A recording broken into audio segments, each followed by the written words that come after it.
నిజంగా లా అన్నది ఉంటే కరెక్ట్ గా మాట్లాడుకుందాం. ఒక అమ్మాయి నేను డిమాండ్ చేసింది అంటున్నావు, ఏం డిమాండ్ చేసింది? డిమాండ్ చేస్తే ప్రూఫ్లు ఉంటాయి.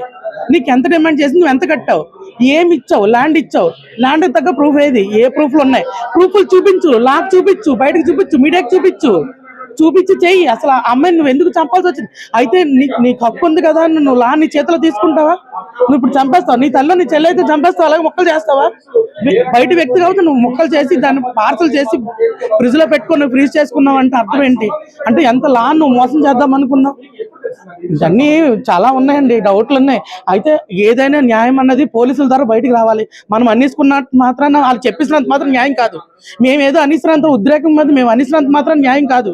న్యాయం ఏడు జరిగింది అన్నది ఆయనే చెప్పాలా, లేదు లా బయటికి తీసుకొని రావాలా? మేము కోరుకుంటున్నాం. రీకన్స్ట్రక్షన్ కోసం తీసుకువెళ్లారు పైకి, అంటే నిందితుడి ఆలోచన విధానం ఎలా ఉందని మనం ఆలోచించాలి. ఇంత సివియర్ క్రైమ్ అంటే ఎప్పుడు కూడా మనం విన్నవే గానీ చూడడం, అలాంటిది మీ ఫ్రెండ్ అయినటువంటి మౌనిక అని అటువంటి పరిస్థితుల్లో చూసేసరికి ఒక్కసారిగా మనం చెప్పలేదు కూడా.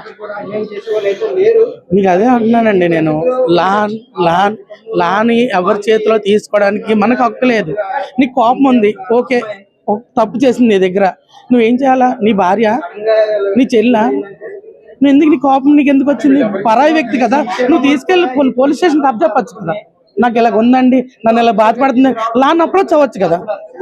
ఎప్పుడైనా ఒక వ్యక్తి కారణంగా నేను ఇబ్బంది పడుతున్నానని కానీ, లేదంటే ఒక వ్యక్తి వల్ల ఇలా నాకు ప్రాబ్లం అవుతుంది కానీ ఎప్పుడైనా డిస్కస్ ఫ్యామిలీస్ లో ఉండే రెస్ట్రిక్షన్స్ ఎప్పుడు కూడా ఆడపిల్లల విషయాల్లో ఉండే రెస్ట్రిక్షన్స్, తల్లిదండ్రులు నేను చెప్పేది ఒకటే, ఏదైనా ఇలాంటివి చేస్తే బయట పెట్టండి దయచేసి. మీలో మీరు మదన పడద్దు.